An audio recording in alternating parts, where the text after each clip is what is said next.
Yo yo yo, salut les turfeuses, salut les turfeurs, bienvenue pour un nouveau pronostic de Benoît Requin. Ok, place au pronostic du quintet du mardi 12 décembre, direction Chantilly pour le prix de la piste des Lions. Plat 1600 mètres, 15 partants car le 1 et non partant, réunion 1, course 4, indice de confiance 1 sur 5. Petit retour sur le quintet du lundi 11 décembre. Ah, il y a eu du trouble fait à l'arrivée. Ok, c'est parti, on commence le pronostic et on commence avec le numéro 1 qui est non partant. Et oui, il faut suivre les amis, mais je sais qu'il y en a qui ont suivi, il y en a qui n'ont pas suivi. Ça commence. Bref, on passe au numéro 2, Simply Striking. Et on écoute l'entraîneur Maurizio Delcher Sanchez. Simply Striking est en forme, bon 1600 mètres devient sa meilleure distance désormais car il a perdu de la vitesse. Il a bien couru dernièrement. En 42 de valeur, il n'a pas de marge, mais si tout se passe bien et qu'il peut avoir un parcours idéal, il a le droit de se placer. Ok, alors il a le droit de se placer. Je suis d'accord avec lui, étant donné que ce quintet est super ouvert, mais je l'ai pas retenu. Ce numéro 2, c'est lui le chef et le capitaine de ma petite liste des possibles casseurs de tickets repérés, donc attention, attention. On passe au numéro 3, Opalus Road, et on écoute Jean-Marie Béguinier. Opalus Road est bien, il a une certaine qualité et a déjà prouvé sa compétitivité à ce niveau de compétition. Il va courir pour la première fois sur la PSF, mais cela ne devrait pas le contrarier. C'est un cheval qui fait preuve de régularité, on devrait donc pouvoir compter sur lui. Et oui, j'espère bien qu'on pourra compter sur lui, étant donné que c'est lui mon préféré et que je l'ai installé en tête, ce numéro 3. On passe au numéro 4, Bulas, et on écoute Yann Lerner. Bulas est resté en pleine forme depuis sa dernière sortie. Ce jour-là, il a prouvé qu'il était toujours compétitif malgré les 5 livres de pénalité. Il connaît parfaitement la surface, le mile ne le dérange pas et il demeure facile à utiliser dans un parcours. Dès lors, tout est ok pour pouvoir réaliser de nouveau une belle performance. Oh là là, ça sent la chaleur du côté de Yann Lerner avec son numéro 4, Bulas. Moi, ce numéro 4, il fait partie de mes préférés. Je l'ai mis très haut, je l'ai mis troisième. On enchaîne avec le numéro 5, Quartz du Houlet. On n'aura pas les commentaires de l'entraîneur en même temps. C'est qui l'entraîneur? C'est qui? C'est Yann Barbro, Captain Yann Barbro, yeah. Il est parti pêcher avec son ami Stéphane Cerulis. Tous les deux bandes de coquins, amusez-vous bien. Alors, ce numéro 5, je l'ai gardé, mais en toute fin de combinaison. On passe au numéro 6, French Conte. Et on écoute Erika Madère. French Conte a bien travaillé en vue de cette épreuve. Si la course peut être rythmée et qu'il y a un bon parcours, il ne doit pas être négligé pour une place, nous dit Erika Madère. Alors, ce numéro 6, moi il me plaît bien, je l'ai gardé, je l'ai mis cinquième. On passe au numéro 7, Central Park West, on écoute Pierre Grouaille. Central Park West a un quintet dans les jambes, mais il a des petites manières et dans les pelotons touffus, il n'est pas toujours heureux. Un jour, quand toutes les planètes seront alignées, le voir gagner un quintet ne sera pas un hold-up. Il est resté bien depuis son succès, où malgré un parcours en dehors, ce jour-là, on a eu des chevaux qui l'ont poussé au bon moment. Il peut se placer. Alors, ce numéro 7, sachez que c'est lui mon gros regret, c'est lui mon cheval de complément en cas de non partant. Attention possible, cassage en vue. On passe au numéro 8, Ongmar. Et on n'aura pas les commentaires de l'entraîneur, c'est toujours le même. C'est le pirate, c'est Captain Yann Barbro. Et on l'a dit tout à l'heure, il est parti pêcher avec son Stéphane Cerulis de coquin copain. Amusez-vous bien. Alors, ce numéro 8, lui aussi je l'ai gardé, mais plutôt en bout de combinaison. Enfin, je l'ai gardé. Par rapport à son autre pensionnaire, pas par rapport aux précédents cités. Et oui, puisque c'était mon regret. Enfin bref, trêve de galéjade. On passe au numéro 9, le nomade, et on écoute Francis-Henri Graffard. Le nomade est en forme, il a un bon numéro à la corde, il est prêt à faire sa rentrée, on court à la maison. Il devrait bien se comporter en espérant qu'il puisse bénéficier d'un bon parcours. Alors, moi, ce numéro 9, je l'ai pas retenu, c'est un regret, c'est mon deuxième cheval de complément. En cas de non partant, attention, attention.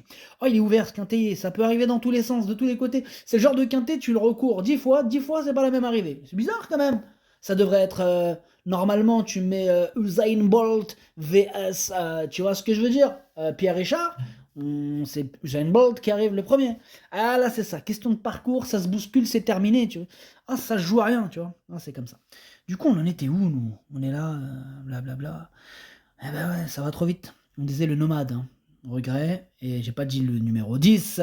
Dream for Dream for All. Et on écoute Mathieu Boutin. Dream for All est en grande forme, comme en atteste sa dernière victoire. Son aptitude à la piste et au parcours ne sont plus à prouver. On affronte désormais un lot qui tient vraiment la route, hein, avec une valeur handicap qu'il n'a encore jamais atteinte. Et oui, that is the question. Va-t-il y arriver? Nous le saurons mardi 12 décembre, hein, à 13h50. En tout cas, moi, ce numéro 10, il me plaît bien et je l'ai mis 6ème. On enchaîne avec le numéro 11, Nachi Noches, ou alors Nachi Toches plutôt, Nachi Toches. On écoute Mario Baratti. Nachi Toches est un poulain que j'ai toujours bien aimé. Le voir s'imposer dernièrement fut une belle récompense. Il est en constant progrès. En dernier lieu, il a été fort, hein, car il a fait un effort en partant et s'est montré courageux pour finir. Cette fois, on monte de catégorie avec une surcharge et face aux aînés, mais malgré cela, j'en attends une bonne prestation. Ok, Mario Baratti. Alors moi, ce numéro 11, je l'ai gardé assez haut, il me plaît bien, je l'ai mis 4ème et j'y crois. On passe au numéro 12, Gauguin Spies, et on écoute Édouard Montfort. Gauguin Spies est un nouvel élément, hein, dans mon écurie. Il est arrivé castré, et il se comporte très bien à l'entraînement. Il a du travail derrière lui, mais je pense qu'il aura certainement besoin de cette course pour revenir au top de sa forme. Néanmoins, il me montre de la vitesse, raison pour laquelle il effectuera sa rentrée sur le mile. Son résultat m'en dira plus, mais il devrait pouvoir bien se comporter. Alors moi, ce numéro 12, je l'ai pas retenu, en même temps on peut pas tous les retenir. Eh oui, évidemment, sinon ça va faire un peu rush le ticket. Bref, ce numéro 12, il est en plein milieu de ma petite liste des possibles troubles, faites attention. On passe au numéro 13, Olympique Message, et on écoute Nicolas Perret. Olympique Message vient de rejoindre mon effectif après sa 2ème place, hein, dans un réclamé le mois dernier. Il se comporte très bien le matin et ne pose aucun souci. Il a travaillé normalement et va participer à ce quintet face aux aînés. Il a des références, hein, dans les handicaps et j'espère le voir bien se défendre. Son résultat nous guidera pour la suite de ses engagements. Alors, moi, ce numéro 13, je ne l'ai pas retenu. On passe au numéro 14, Holy Hawk. Et on écoute Marcus Nige. Holy Hawk n'est jamais rentré véritablement, hein, dans la course dernièrement. Peut-être que le rythme sur la PSF est trop rapide pour lui en partant, raison pour laquelle je le rallonge. Il a besoin de rassurer en compétition, mais il garde ma confiance, hein, car le matin, il affiche une belle forme, sa valeur ayant été revue à la baisse, j'espère le voir se réhabiliter. Alors, ce numéro 14, lui non plus, je ne l'ai pas retenu, par contre il est quand même à l'arrière de ma petite liste des possibles troubles faits, et voici que cette petite liste se clôture. Et donc on passe au numéro 15, Moutarde, et on écoute Xavier Blanchet. Moutarde aurait dû gagner la dernière fois, mais il n'a pas eu le passage. Bon, il va s'élancer en dehors, mais je préfère ce numéro, hein, qu'un numéro en dedans où l'on risque encore d'être bloqué. Il va attendre et venir finir. Il est tout neuf, ayant fait sa rentrée à Longchamp, avant de courir récemment à Chantilly. Cela reste un quintet, mais il devrait bien courir. Il est en pleine forme, en tout cas. Et oui, en tout cas, il est en pleine forme. Alors, bref, moi, ce numéro 15, je ne l'ai pas retenu. Et on termine avec le numéro 16, Cosmo Beau, et on n'aura pas les commentaires de l'entraîneur.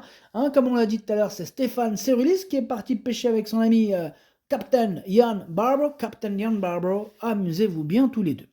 Bref, ce numéro 16, il me plaît beaucoup, j'y crois, je l'ai mis très haut, je l'ai mis 2ème.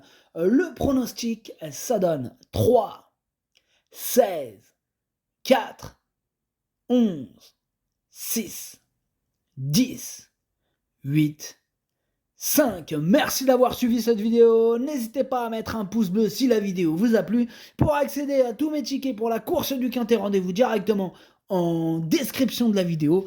À jouer avec modération. Bonne chance. Chopez-le moi. Ciao.